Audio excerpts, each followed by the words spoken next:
I still remember the morning when the silence felt heavier than usual. The clock on the wall ticked steadily, the sunlight slid across the tiles, and the sound of traffic outside faded into a dull hum. It was an ordinary day, yet something inside me knew. Something had changed. For years, my mornings used to begin with a voice that carried warmth. "Good morning, Mom," my son would say, his tone still sleepy but full of affection. Sometimes he'd hug me before heading to school. Sometimes he'd just smile from across the table as he grabbed his lunchbox. Those little moments were the heartbeat of my days. But now they had vanished quietly, without warning, without goodbye. He doesn't call me Mom anymore. He says ma'am, sometimes Ami, sometimes nothing at all. Just silence between words that used to mean everything. At first I laughed it off, telling myself that he was grown up now, busy with his own world, his own family. But deep inside I could feel something slipping away, something sacred between a mother and her child. I raised him alone. My husband passed away when our son, Arav, was only 8 years old. I remember holding his tiny hand during the funeral, trying to stay strong even as my heart broke into pieces. Arav looked up at me and said, "Don't cry. Mom, I'll take care of you when I grow up." Those words became my shelter through every storm that followed.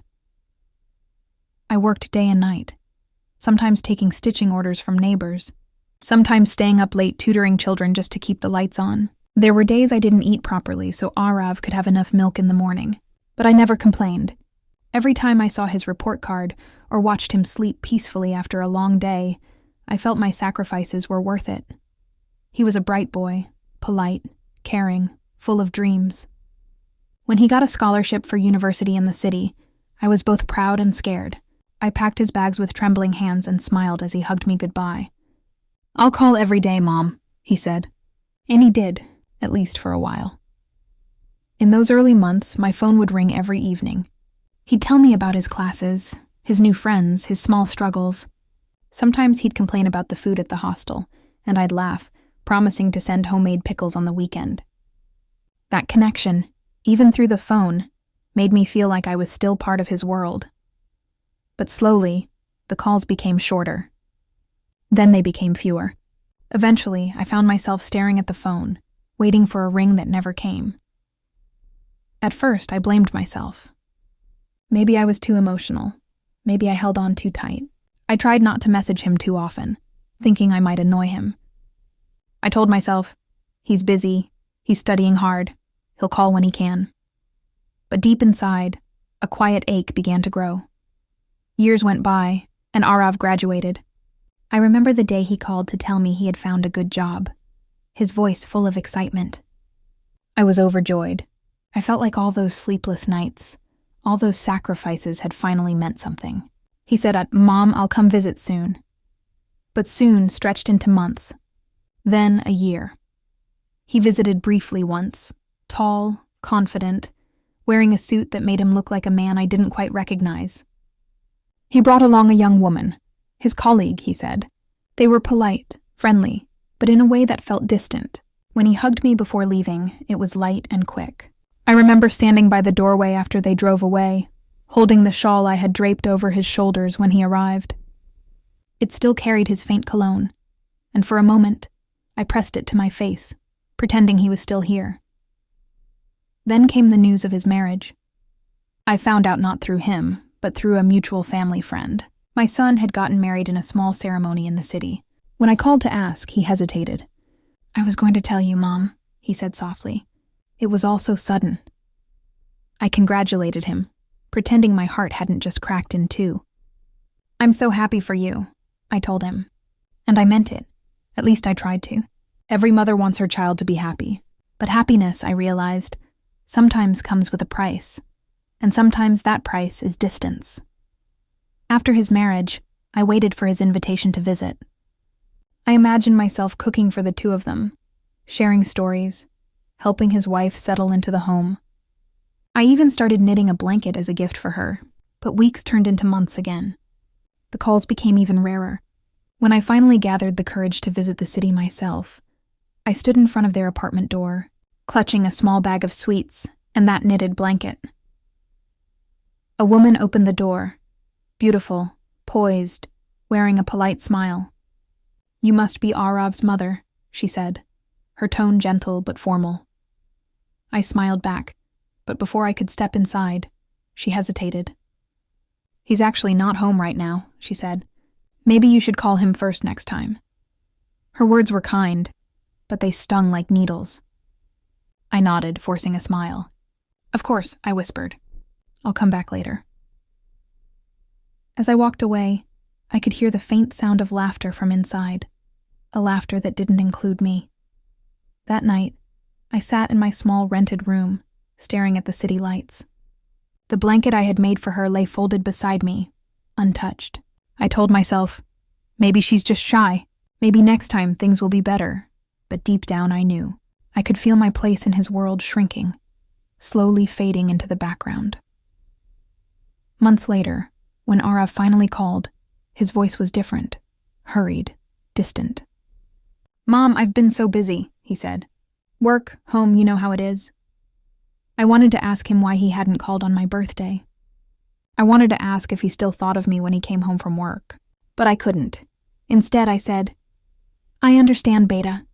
Take care of yourself." He said, "Thanks, ma'am," and hung up. It was the first time he ever called me that, ma'am. I remember sitting there in silence for a long time, holding the phone to my chest. Something inside me broke quietly, without sound, like glass slipping from a shelf and shattering in slow motion. That night, I couldn't sleep. I walked around the small apartment, touching the walls, the framed photo of us on his graduation day, the old toys I'd kept in a box. I whispered to the empty room, "He used to call me Mom." The next morning, I made tea and sat by the window. The city outside moved on, cars honking, people rushing, the world spinning forward. But inside, I sat still, holding on to memories that no longer had a place in the present. Sometimes, silence isn't just the absence of sound. It's the presence of everything that used to be. Love, laughter, warmth, all gone quiet. And that was the day I realized. It wasn't just that my son stopped calling me Mom. It was that I had stopped being someone's mother in the way I used to be. Days turned into weeks, and weeks into months. Life moved in small, steady circles around me. Cooking, cleaning, tending to the little plants on my balcony, reading old letters. On the outside, everything looked normal, but inside, a quiet ache had settled in my heart. I told myself it was just a phase, that sons get busy after marriage, that this distance was part of growing up, his, not mine. I had spent so many years holding his hand, guiding him through everything. Perhaps now it was time to let go. But letting go was harder than I thought. Every morning, when I made tea, I still poured 2 cups. One for myself and one for him, out of habit. Sometimes I would sit at the table and look at the second cup growing cold, wondering if he'd even remember that tea used to be our little ritual. He liked it strong, with less milk. I could still see him as a boy, swinging his legs from the chair, sipping tea and saying, "Mom, yours always tastes better than anyone's." Now the cup sat untouched. There were moments when I wanted to call him, to just hear his voice, to ask how his day went. But each time I stopped myself. What if he was busy? What if his wife didn't like me calling too often? I didn't want to be a burden. I didn't want to be the mother who couldn't let go. So I waited. Sometimes, when loneliness felt heavy, I'd go to the market just to be around people. The vegetable sellers knew me well by now. They would smile, ask about my health, and for a few minutes I felt seen again. I would linger at the flower stalls, touching the petals softly, remembering how Arav used to buy me small bunches of marigolds on my birthday when he was little. He once said, "You look happiest around flowers, Mom." He was right. Flowers don't speak, but they make you feel less alone. Evenings were the hardest. The light would fade from the sky, and the city lights would begin to glow. I'd sit by the window knitting something, a habit I had picked up long ago. Most of the time, I didn't even know what I was knitting for anymore. My fingers just needed something to do, to keep the thoughts from spilling over. Sometimes, I'd scroll through my phone and look at his old pictures. His first school uniform. The birthday cake we made together. The two of us standing outside our old house. His smile was different then. Softer. Purer. It was a smile that belonged to me too. One night, I saw a new photo on his social media. Him and his wife, smiling at a restaurant table. A birthday cake between them. The caption read, "Best evening with my favorite person." I smiled at the screen. It was genuine, though a small part of me trembled inside. I was glad he was happy. Truly glad. But there was also a quiet whisper in my heart. The kind that asks, when did I stop being his favorite person? I told myself I shouldn't feel that way. Love isn't meant to be owned or measured. Still, when your whole world once revolved around one person, it's hard to accept that you've become a small corner in theirs. A few months later, I got a call from an unknown number. It was his wife. Her voice was polite, almost distant. She said Arav had been traveling for work and was quite busy. I thanked her for calling. After a pause, she asked if I was doing all right. "I'm fine," I said softly. And I was. At least that's what I told myself. When I hung up, I looked around the room. The walls felt emptier somehow. I walked to the shelf where Arav's old books still sat. I opened one, an old science textbook, and found a note inside. In his childish handwriting it said, "Love you, Mom. I'll buy you a big house one day." I sat down with that note in my hands, my eyes blurring with tears. He had already given me everything I ever wanted. His laughter, his dreams, his childhood. I didn't need a big house. I just wanted to be remembered. In the months that followed, I started taking on small sewing jobs again. It kept me occupied, and it made the days pass a little faster. I stitched dresses for neighborhood children, curtains for newlyweds, and even little pillow covers with bright patterns. Every stitch felt like a memory being woven into fabric. One afternoon, a little boy from next door came running to me with a torn shirt. "Auntie, can you fix this?" he asked. I smiled and nodded. As I sewed, he sat beside me, swinging his legs. His voice, his innocent chatter, it reminded me so much of Arav. When he thanked me and ran off, I found myself whispering, "You're welcome, Beta," and for a brief moment, it filled the quiet space in my heart. As the year passed, my health began to weaken a little. Nothing serious, just the aches and tiredness that come with age. The doctor advised rest, but rest only made the silence louder. I often found myself talking to the walls, to the framed photos, to the memories that lingered like old friends. Sometimes I imagined Arav walking through the door. I imagined his voice calling, "Mom, I'm home." The thought alone brought a strange comfort. Maybe that's what hope is. Believing in something even when you know it might never happen. Then one day, I received a message from him. Just a short one. "Hey, hope you're doing well. Been a little busy. We'll call soon." I read it over and over. 3 lines, that's all. But to me, it felt like sunlight breaking through a cloudy sky. I replied, "I'm fine, Beta. Take care of yourself." I wanted to say more, to tell him I missed him, that I still made his favorite tea every morning. But I stopped myself. Mothers often carry love silently. After that message, he didn't call for several weeks. But I held on to those words, "We'll call soon," as if they were a promise. To fill my evenings, I began visiting the nearby park. There were benches under large trees, and the sound of children playing always brought me peace. I would sit there for an hour, sometimes knitting, sometimes just watching the sky change colors. There was an elderly couple that came regularly too, the man pushing his wife's wheelchair, both smiling as they fed the birds together. Watching them made me think of what life could have been if my husband had lived longer, if our little family had stayed whole. But fate doesn't ask for permission. It simply moves forward. One day it began to rain while I was still in the park. Everyone ran for shelter, but I didn't. I stayed there letting the rain soak through my clothes. The air smelled fresh, and for a moment, it washed away the heaviness inside me. When I got home, I made tea and sat by the window again. The sound of the rain felt like company, a soft, endless conversation with the past. I realized then that loneliness doesn't always mean being alone. Sometimes it means being surrounded by memories that have nowhere to go. That evening, I found myself writing a letter to Arav. Not because I expected a reply, but because I needed to say things that had no place in short text messages. I wrote slowly, carefully. My dear son, I hope you're happy and healthy. I know life keeps you busy, and I understand that you have responsibilities now. I just want you to know that I'm proud of you. More than words can ever say. I miss you, but I don't want you to feel guilty for that. Every mother waits, it's what we do. And even when you forget to call, my heart never stops blessing you, love, Mom. When I finished, I folded the letter neatly and placed it inside a book, the same one that still held his childhood note. Some words are not meant to be sent. They are meant to be kept, as whispers to time. That night, I felt peaceful for the first time in months.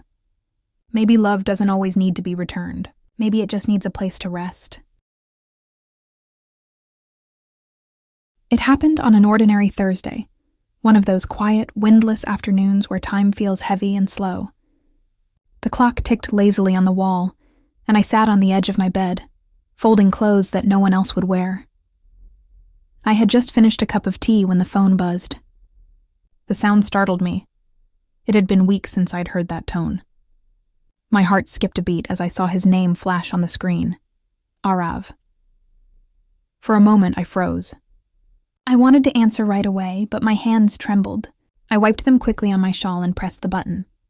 Hello? My voice came out smaller than I expected. There was a pause. Then his voice, calm, polite, distant. Hi, Mom. I smiled instinctively, though he couldn't see it. It's so good to hear your voice, Beta. How are you? He talked for a while, mostly about work, some new project, a recent trip. I listened quietly, nodding even though he couldn't see me, but the words were few, the tone mechanical. It wasn't a conversation. It was an update. I could hear other voices in the background, maybe his wife, maybe colleagues. Before I could ask how she was doing, he said softly, Mom, actually, the reason I called... He paused, searching for words. We're moving abroad. It's a good opportunity. Just wanted to let you know. The world seemed to tilt a little. I clutched the phone tighter. That's wonderful, Beta, I said, forcing my voice to sound cheerful. You've worked so hard. You deserve this. He thanked me, said something about being busy with paperwork, then promised to stay in touch. The call lasted less than 5 minutes. When the line went dead, I stared at the phone screen for a long time. The last message blinked faintly. Call ended. Abroad. A word that sounded so small, but carried oceans between us. That night I couldn't sleep.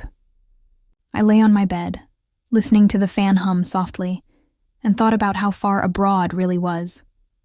Would I still get to see him once a year? Once in 5? Or maybe never again, except on a glowing screen? I turned to look at the framed photo of us on the nightstand. It was taken years ago. Arav in his college graduation gown, me standing beside him, my hand resting on his shoulder. I remembered how proud I felt that day, how I thought the world was opening wide for him. I didn't realize it meant it would also close around me. The following days felt strangely quiet. Even the city's noise and the traffic, the vendors, the chatter, seemed distant. I went about my chores slowly, as if each task weighed more than it used to.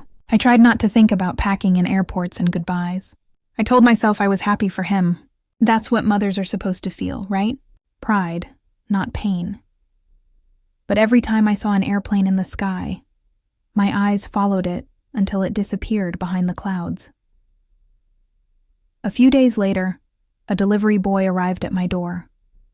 He handed me a medium-sized box with Arav's name on it. My hands shook as I signed the paper. When I opened it, I found a few household items. Books, some clothes, a framed photo of me that used to be on his study table. At the bottom there was a small envelope with my name written neatly. Inside was a letter, typed, not handwritten. Mom, I'm sorry I couldn't visit before we leave. Things are moving really fast. I wanted to send you a few of my things so you'd have them. I'll call when we settle in. Please don't worry about me. Take care of your health. Love, Arav. I read it several times. There was nothing wrong with it. Polite, caring, respectful. But it felt like reading a note from a stranger. Typed words, no warmth, no small inside jokes like he used to write. I placed the letter beside the one I had written months ago, the one I never sent. Together they looked like echoes of two people who once knew how to talk, but forgot along the way. The days passed quietly after that. The apartment felt bigger, emptier. I began giving away a few things. Clothes I no longer wore, old kitchen utensils, even some of Arav's childhood toys. I couldn't explain why, but I felt like I was preparing for something. Maybe for the silence that was coming. A week before his departure, I received another message. "We're flying out next weekend. I'll video call you from the airport." He didn't. I waited that whole evening, sitting near the window with my phone in my hand. The light faded, the sounds of the city turned into whispers, and still, the screen stayed blank. At midnight, I realized the call wasn't coming. I went to bed, but my mind kept replaying the last time he had hugged me, years ago, brief and distracted. The next morning I made tea, but it tasted bitter. Not because I forgot the sugar, but because my heart wasn't in it anymore. I sat there thinking about how easily life moves on.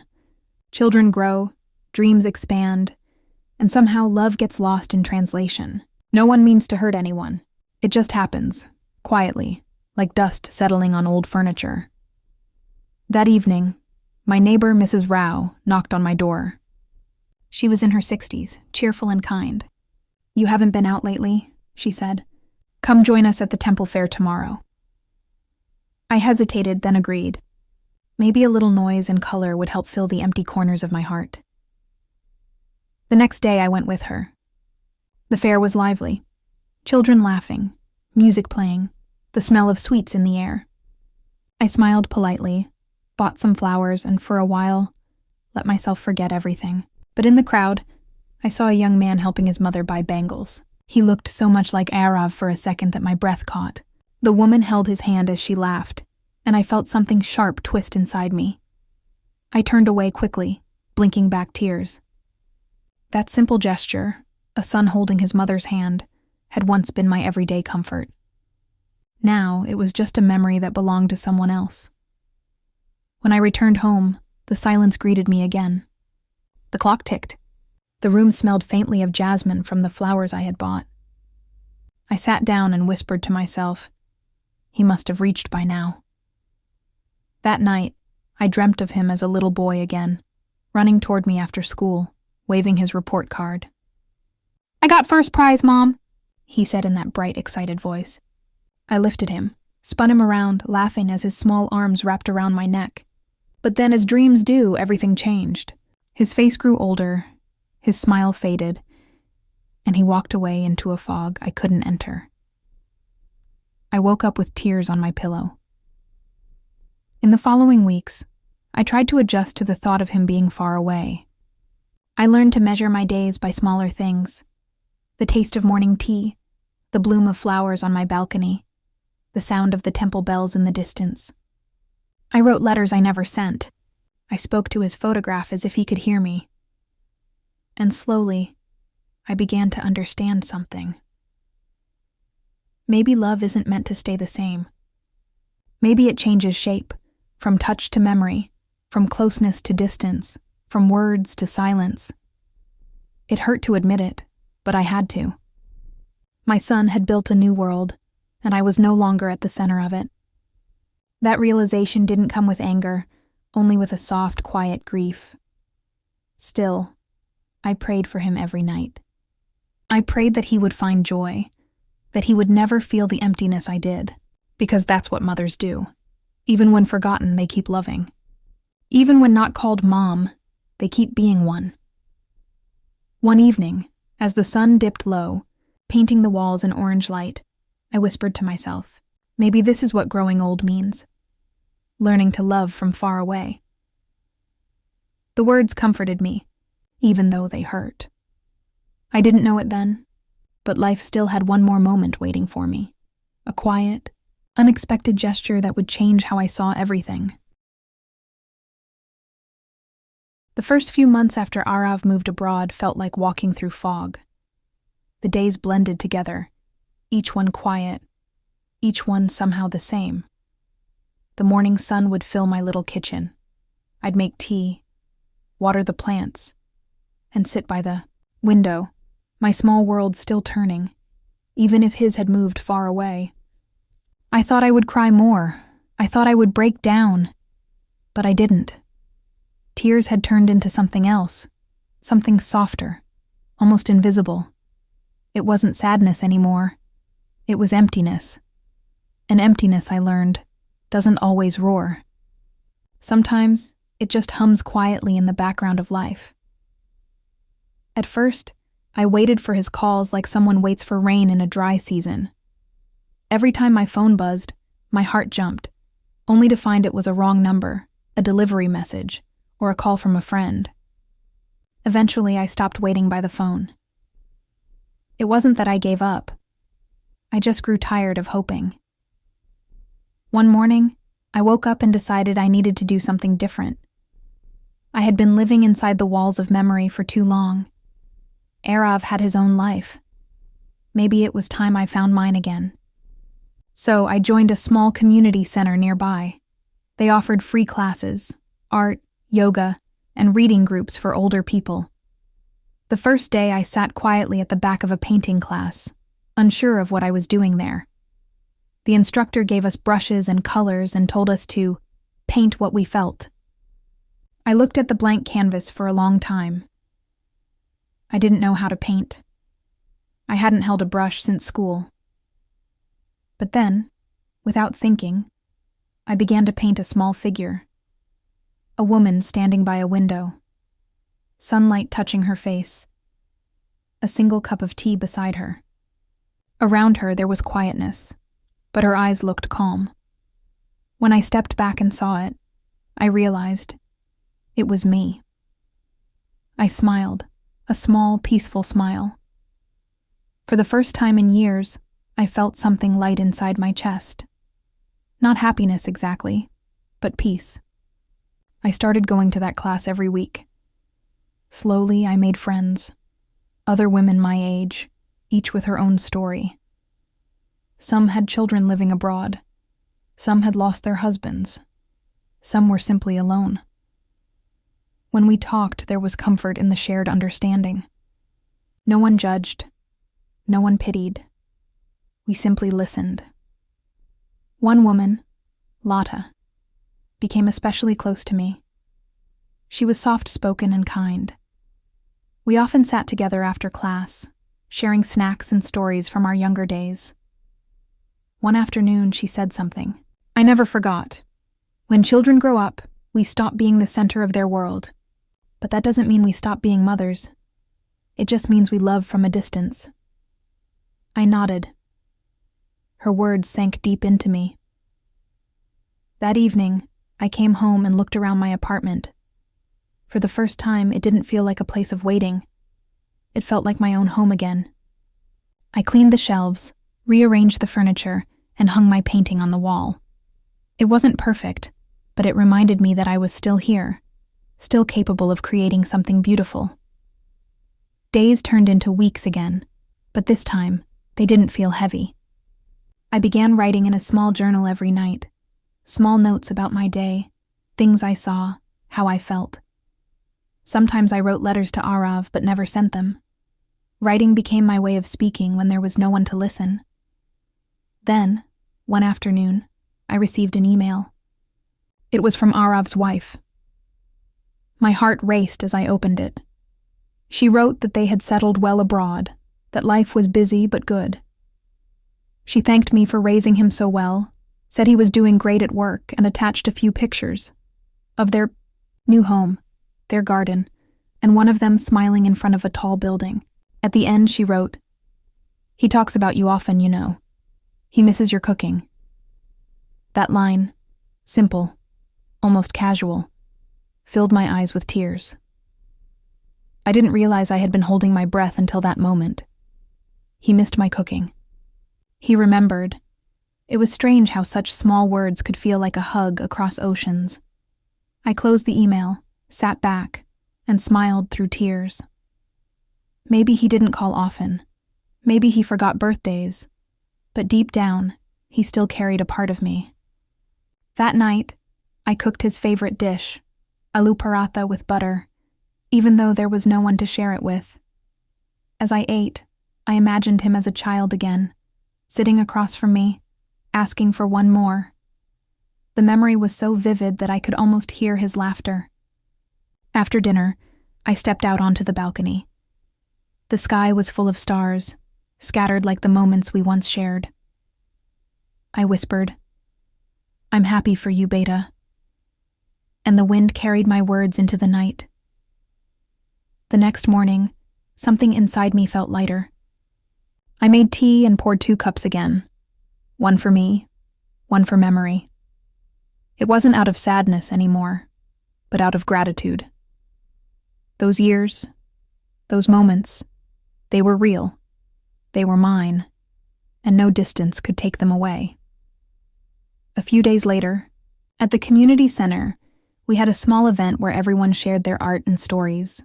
When it was my turn, I stood before the small group and spoke softly. "I used to think love meant holding on," I said. "But now I know. Sometimes love means letting go, quietly, gently, without anger, without demand. It means wishing someone happiness, even if that happiness doesn't include you." When I finished, there was silence. Then, one by one, they nodded. Some smiled. Some had tears in their eyes. And in that moment, I didn't feel alone. After the event, Lada came to me and said, "You should share your story with others. You have such warmth in your words." I laughed softly. "It's just an ordinary story," I said. She shook her head. "No story told with love is ordinary." That night, as I lay in bed, her words echoed in my mind. Maybe she was right. Maybe there's value in quiet lives too. In the way we endure, the way we love, the way we heal without anyone noticing. As weeks passed, I continued to find peace in small things.